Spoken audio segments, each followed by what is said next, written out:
आमच्या बंगल्याचं काम सुरू झालं आज 17 मार्च 2000. आम्ही चाललेलो आहोत आमच्या जागेवरती. आहो कुठे चाललेले आहेत?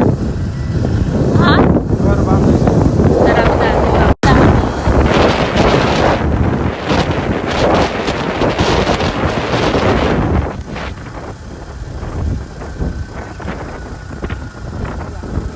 तर आता आम्ही चाललेलो आहोत आमच्या जागेवरती. तर बघा कशी कशी चालली. ही आमची जागा आहे, अगदी रोड टच जागा आहे. रेती येऊन पडलेली आहे आणि आता आम्ही आमच्या जागेवरती पोहोचलेलो आहोत. म्हणजे अगदी घरापासून अगदी रोड टच जागा आहे 100 मीटरवरती.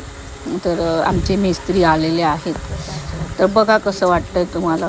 आता प्रचंड ऊन आहे आणि मिस्त्रीचं आता धागे बांधण्याचं काम सगळं सुरू झालेलं आहे.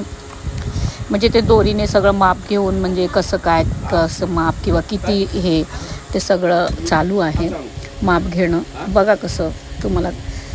आता प्रचंड ऊन असल्यामुळे फारच असं हे होतं आहे. किती स्क्वेअर फीटचं घर आहे? तर 1060 स्क्वेअर फीटचं घर आहे. 1060 स्क्वेअर फूटचं बांधकाम सुरू आहे आणि त्याच्या आखणीसाठी आता चुना घेऊन आलेलो आहोत.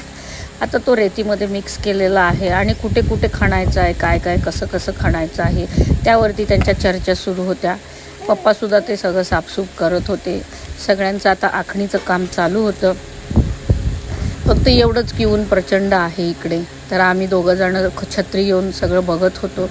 बिट्टी तिकडे घरी झोपलेली होती, त्यामुळे मला इथे येणं सोपं झालं. आता थोड्या वेळाने आम्हाला घरी जायचं आहे. तर अशा पद्धतीने सगळं आखणीचं काम चालू आहे. तर पूर्ण आता आखणीचं शेवटच्या टप्प्यामध्ये काम आलेलं आहे. थोड्या वेळानंतर आमचा JCP सुद्धा येणार आहे. तर आता JCP वाल्यांशी बोलत होते की तुम्ही कधी येणार आहेत.